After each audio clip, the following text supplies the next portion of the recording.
You're listening to another ambitious entrepreneurnetwork.com podcast, the voice for entrepreneurs and small business. Now, onto the show. You're listening to the award-winning podcast, The Ambitious Entrepreneur Show, featuring business leaders to help you navigate a constantly changing marketplace. Want to become known as a trusted authority while building a thriving business you love? The Ambitious Entrepreneur Show will show you how. Here's your host, Anne-Marie Cross.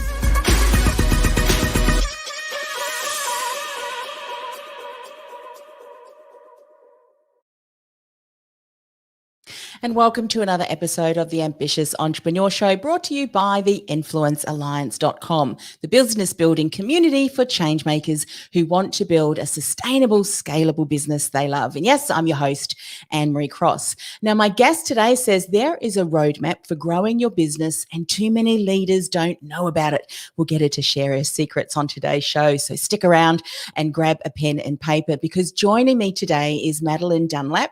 Madelyn, she is passionate about helping entrepreneurs find a fitting reward for their sacrifice. And she loves her job because it allows her to do just that. Now, she lives in the suburb just outside of Denver, Colorado, with her husband and 3 daughters. And she loves spending time outside on the weekends. Now, specifically on today's show, Madelyn's going to share the secret of how to divide your time as a leader. She's going to talk about finding out why the number of employees in your company directly informs the rules for how you should run your business, as well as discover the best ways to prioritize 3 very important areas of your business, which are profit, people, and process. So welcome to the show, Madelyn. Hi, Anne-Marie. Thanks so much for having me. I'm excited to be here. Excited for the topic that you're going to talk about today. But before we dive into all of that good stuff, just share with people a snapshot of the journey that led you down the path to where you are today. Because I always think that the journey and the path that we've walked really informs, and we bring a lot of richness to the conversation because of that. So what was that for you? Yeah, absolutely. I always start out these conversations. It's a little shocking, but I've never been a business owner. I spend my days talking to business leaders, CEOs, entrepreneurs, but I've actually never stood in their shoes. And that's not usually the introduction people would expect.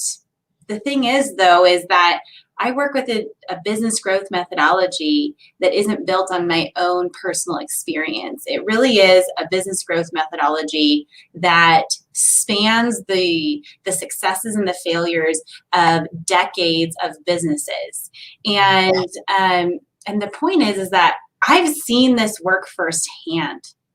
I've seen small businesses. My background really began with entrepreneurial parents. So from a very young age, I was in that, the passenger seat, I guess, of the entrepreneurial bus. Even though I was never the driver, my proximity to that made those sacrifices and the stress and the challenges so real that they almost felt like my own. And so when I came across this business growth methodology, I was right out of college. I was a new manager. I was working in a good company, but the company was stuck. And before I really had enough experience to know the difference, I watched this business growth methodology transform our business. We grew to 3 times the size in 3 years. We reduced turnover to virtually nothing. We improved profit margins, and we increased the value of the business tenfold. And we were working just as hard as we were before. We didn't work harder to achieve those results. We were just focused in the right places. And so that kind of led me into this opportunity. That business was actually acquired because we achieved so much success. And then the CEO acquired this methodology and invited me to be on this journey to take it to other business leaders. I love that. It's interesting that you should say, from the observation of your parents, their entrepreneurial pursuits, and the number of conversations that I've had with leaders who are now in their own businesses helping other leaders within their leadership skills. And when you look back, you reflect back over their history, there have been significant events that have happened in their lifespan and when they were in corporate, where they were working under really great leaders and then not so great leaders. And both of them have given them incredible lessons. Some of them, if I'm ever a leader, these are not the way that I'm going to approach my team. So I think every experience adds to the richness to how we show up, shapes our character. And I love the way that you've shared that. Now, of course, bringing that to today's conversation, talking about time. I mean, time is one of those things which I think is a priceless commodity. We can never get back that time. But you've got a secret on how to divide time as a leader. What's that secret? The secret is that it really depends on your business and the stage of growth your business is in. Your business needs you to be three things: a visionary, a manager, and a specialist. As a visionary, you're doing the work on the business. You're being strategic. You're planning for the future. You're communicating that vision to your organization and getting buy-in. As a manager, you're managing people, workflow.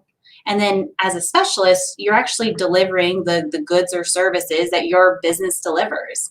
And the secret is that based on your business's stage of growth, which is really dependent on the number of employees in the organization, the allocation of your time changes. So in a stage 1 business with 1 to 10 employees, you're going to spend 50% of your time actually doing the work. You're going to spend a small sliver of time, 10%, as a manager, because there's not a lot of people, and the work, there's the workflow is comparatively simple when you look at larger organizations.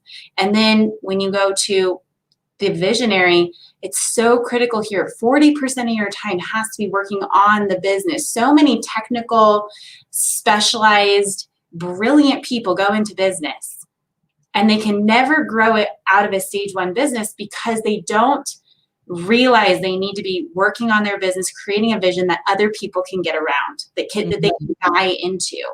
So across the stages of growth, which really go from 1 employee up to 350 employees, there's a couple of trends you see.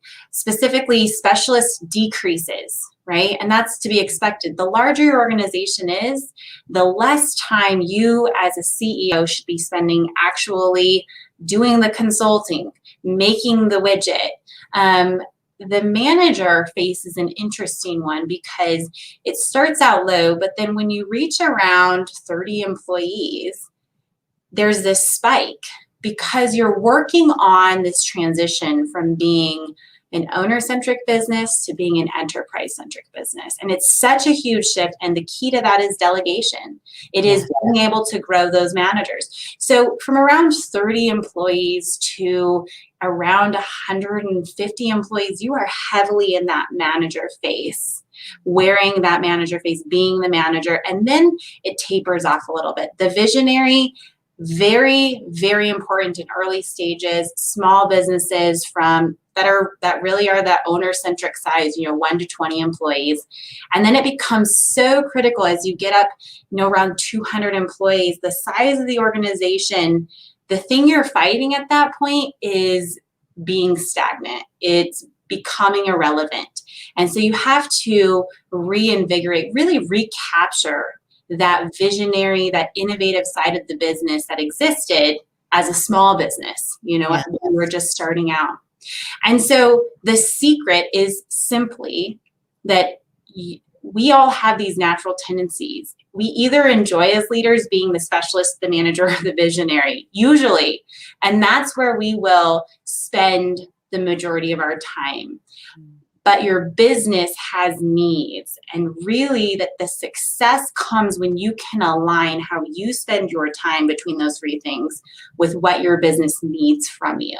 Yeah, makes so much sense. And I think as you mapped out those steps, and what I might get you to do in a moment is maybe just outline each of the steps so that people can then see, okay, well, there's that many steps and here's what I need to be aware of. Because as a business owner, we also need to not only be working where the business is now, but always having that foresight. Where am I hoping to grow the business? Where am I, strategizing to grow the business? and being able to develop the team that you need to be able to support you in that growth. It's a fine balance, isn't it? It's a fine balance, which is why I'm sure as business strategists and people that are working on helping us develop our business, they're always saying, as that entrepreneur, as that visionary, you need to make sure from the word go that you're documenting the training, the vision, the systems, the steps, so that you can onboard the right team at the right stage. Because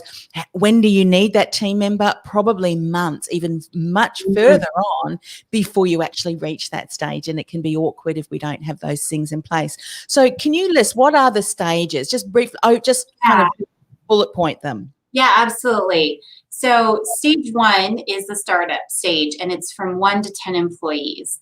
Stage 2 then goes from 11 to 19 employees, and that's the ramp up stage.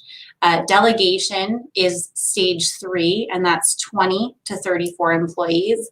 Stage 4 is the professional stage. It's the stage all about professionalizing your management team that you started to create in the delegation phase. Stage 4 is 35 to 57 employees, professional stage.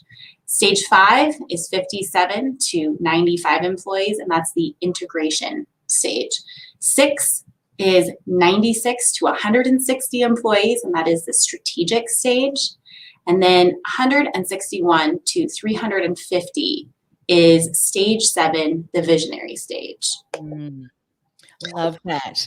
And when you look at each of those stages, I mean, every stage has obviously its challenges and it has its objectives, what you want to have in place, what you need to be building as that strong pillar as your business is starting to grow and expand. In perhaps the things that you've heard over the, over the implementation that businesses have implemented that, are there specific stages that you see are really where a business can remain stagnant and probably the most challenges if they don't get the right stages? Would you say it's right at the beginning, or do you find that there are similarities across some of the stages? Such a good question. And I would say, as we all know, there are different challenges at each of those stages, but there are some specific areas that we see that businesses will classically get stuck. I alluded to this concept of being an owner-centric business and then an enterprise-centric business. And that transition from owner-centric to enterprise-centric is probably the most challenging transition from the perspective of the business leader. And it's because their relationship with their business changes more dramatically in that shift than in any other stage of growth. And that happens from stage 2 to stage 3. So really, when you're going from that 19 to 20 employees, the thing is that even though to really set your business up for growth, that transition needs to occur at that point, we see a lot of businesses that are in stage 4, even 5, where the leader still has not transitioned to an enterprise-centric business. And that is where you've got those burnt out leaders. They are just dead at the end of the day because they have not built, the business is too big, it is too complex for one person to run. It needed to be an enterprise-centric business. Yeah. So that's definitely one of those. You see a lot of businesses go and oscillate stage 2 to stage 3 and back and forth. The other stage I would specifically mention is in stage 4.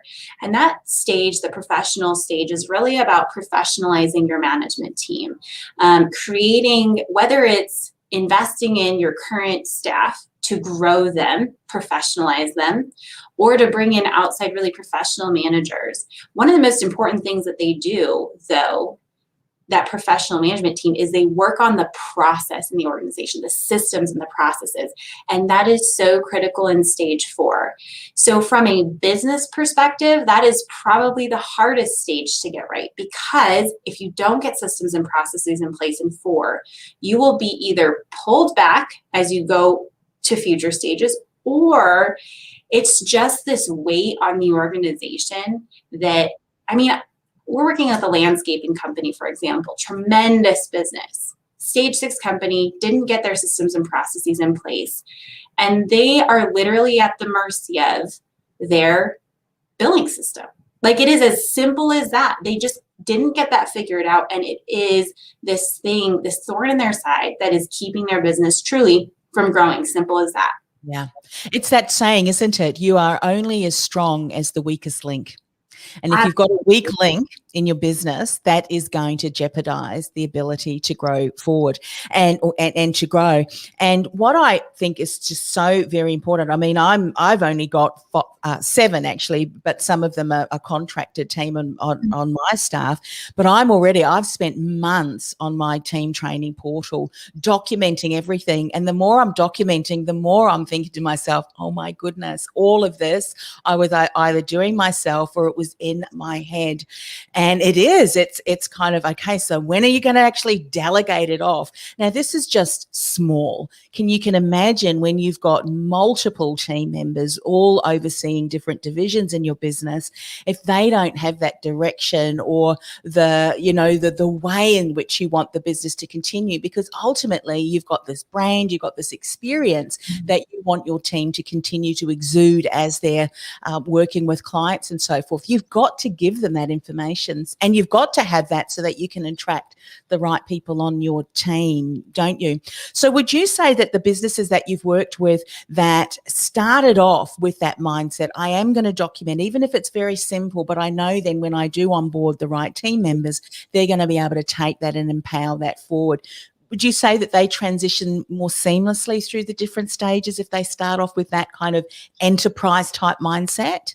I think it really does set you up in a way that gives you an advantage, that enterprise mindset. And there's 2 sides of that, right? Because one of the things, and we kind of alluded to this, but the idea of prioritizing people, profit, and process, that's another area where you really have to, they're all important always, but there is a different level of priority. And one of the things, the other side of the coin of being very diligent about process is that for an organization, if they need to grow in stage 1, they can get bogged down by process. Now, there's a number of things that go into that, right? So you can have a very mature stage 1 business they're not in that traditional startup phase. And so they invest in processes to make their business more scalable.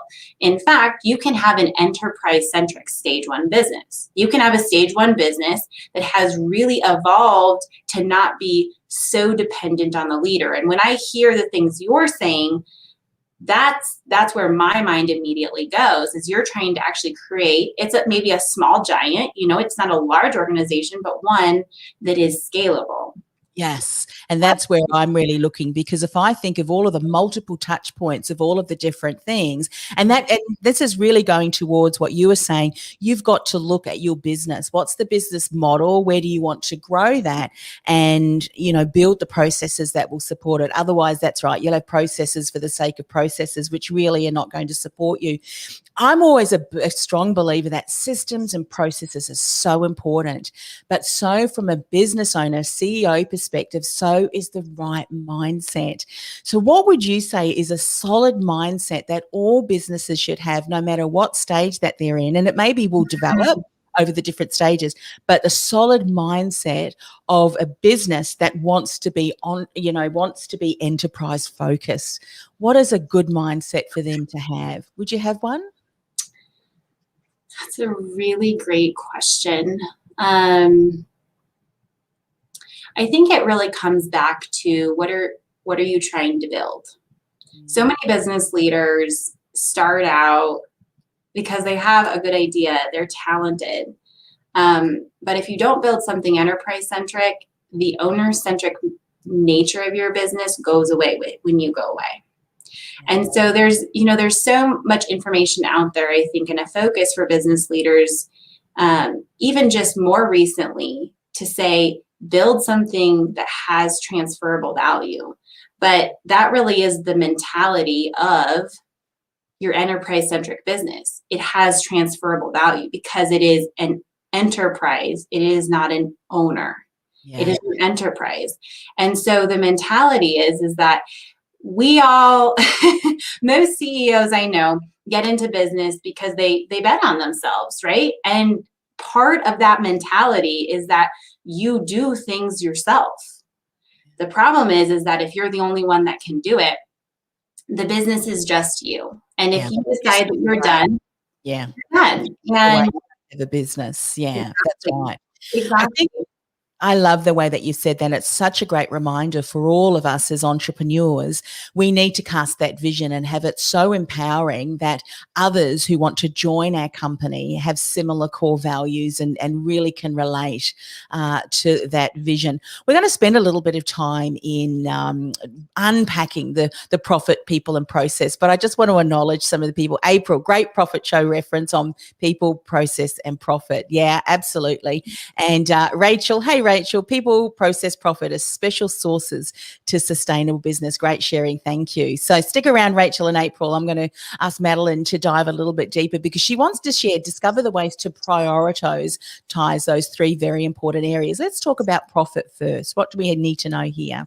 Yeah, so I'm going to start even a little high level and just say people, profit, and process, all important always. But similar to how I talked about the visionary, the manager, and the specialist, really needing your business needing different things from you at different stages, applies to people, profit, and process as well.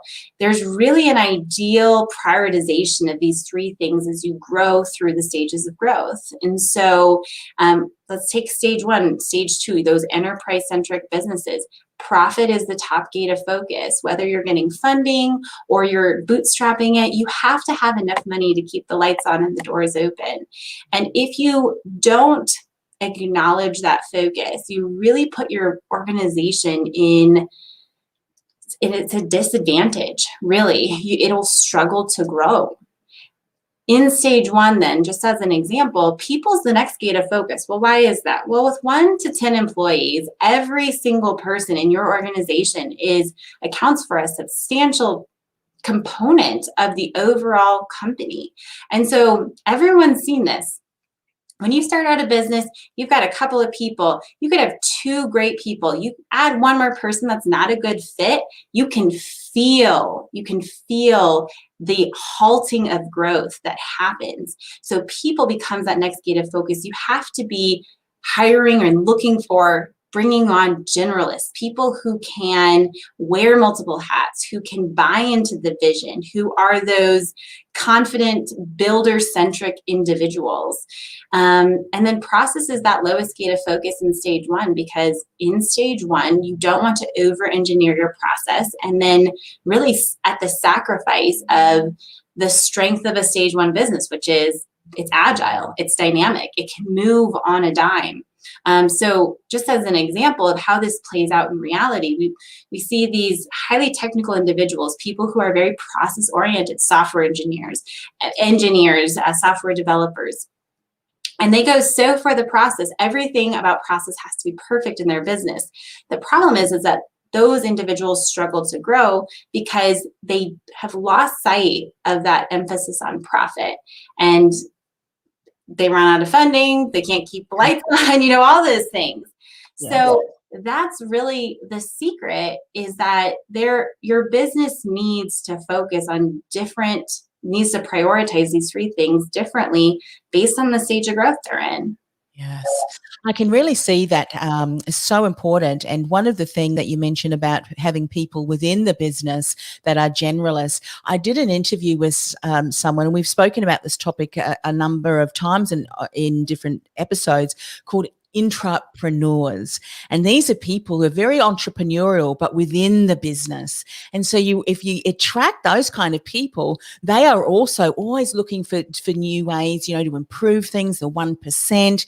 And so as a business owner, when you, or you bring someone in, you're not having to oversee and micromanage them to make sure that everything is being done correctly. And that really makes a huge difference, doesn't it? Getting the people in there that are not just doing the task, but also really contributing to the growth and bringing in more profits to the business, even if that means they're efficient and effective in what they're doing in the business. Yes? Yes, absolutely. I have not heard that term, but I absolutely love it because it's so true. One of the ways we describe that is individuals who have an ownership thinking mentality, right?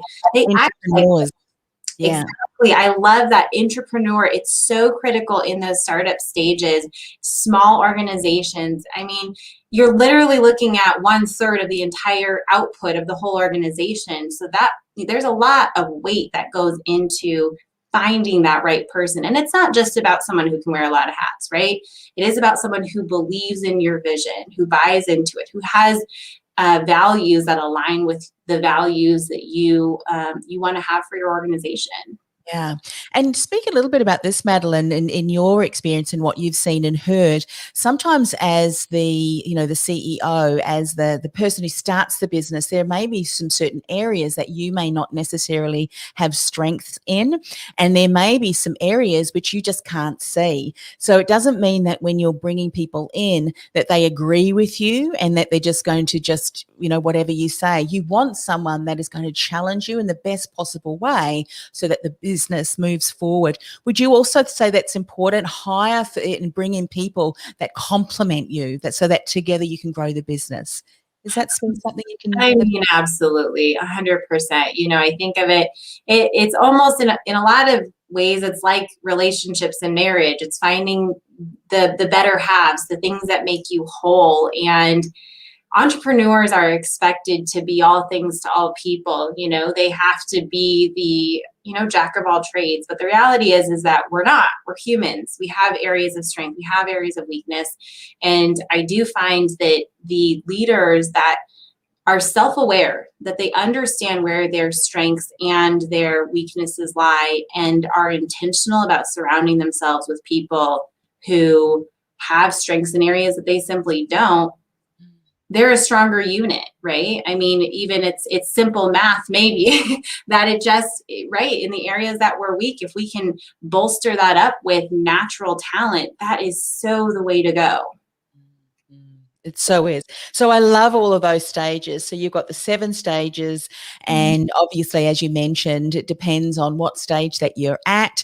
Would you say that if someone is struggling and they recognize that, hey, we're actually in stage 3, but we're really struggling to move forward, that there's probably something that they haven't done in the previous stages that needs to be looked at so that they can move to that next stage? That's often something too, isn't it? Have a look at what you haven't put in place.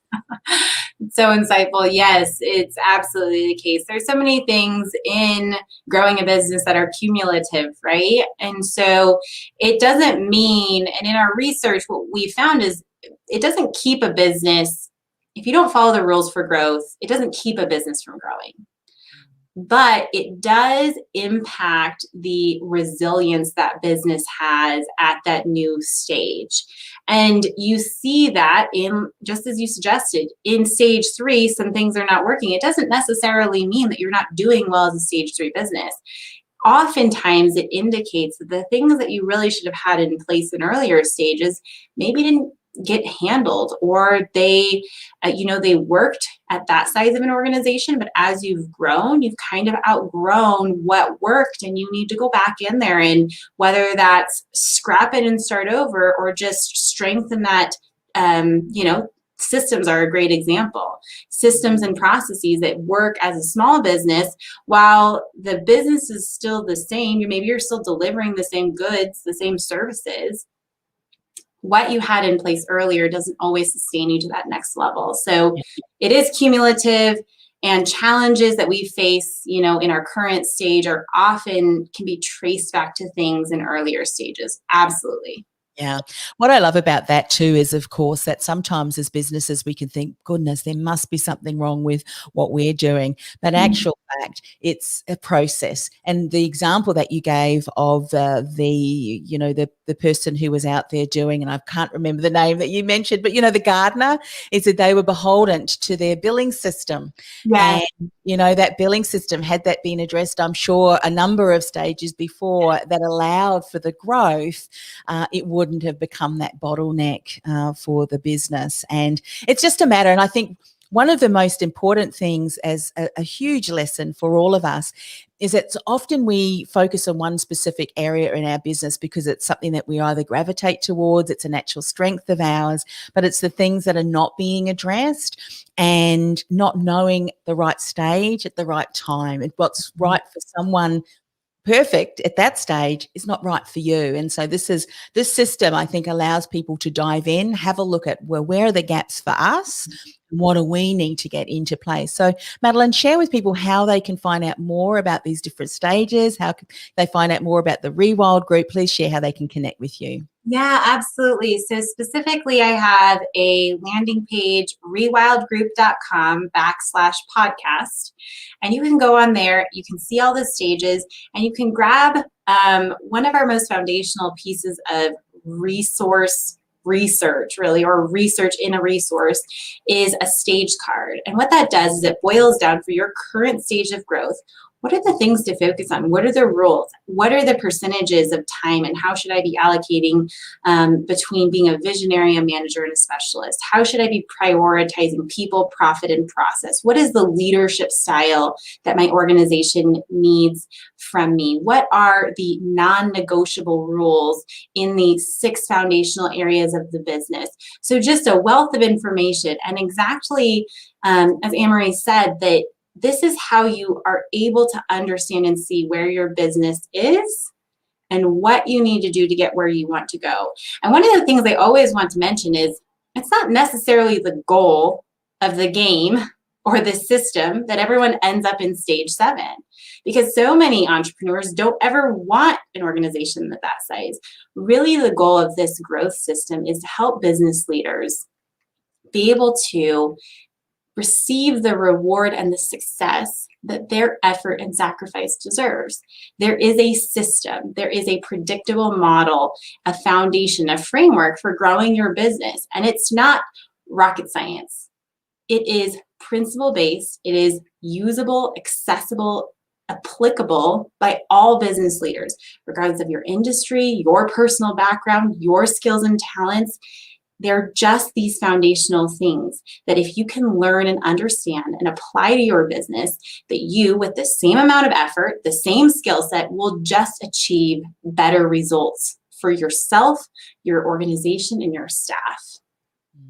Fantastic. So please, once again, go and check out that resource. So I think that's going to be incredibly valuable. And I love the way that you said not all of us want to develop a stage 7 business, but we want to make sure that whatever stage that we're at, we want to have the right foundations in place, the right people in place, the right processes in place to enable us to generate the profit that we need so that we can go out and build a legacy business, whatever that is for you. So thanks once again, Madelyn, for coming to the show.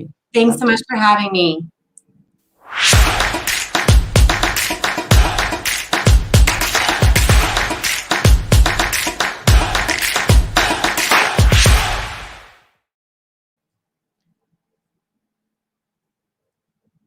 So I am integrating a new segment into today's show, and it is called How to Build Your Reach, Your Reputation as a Trusted Authority, and Your Revenue with Your Message. And so this is a lesson that I learned recently when I was finishing up with a podcast interview.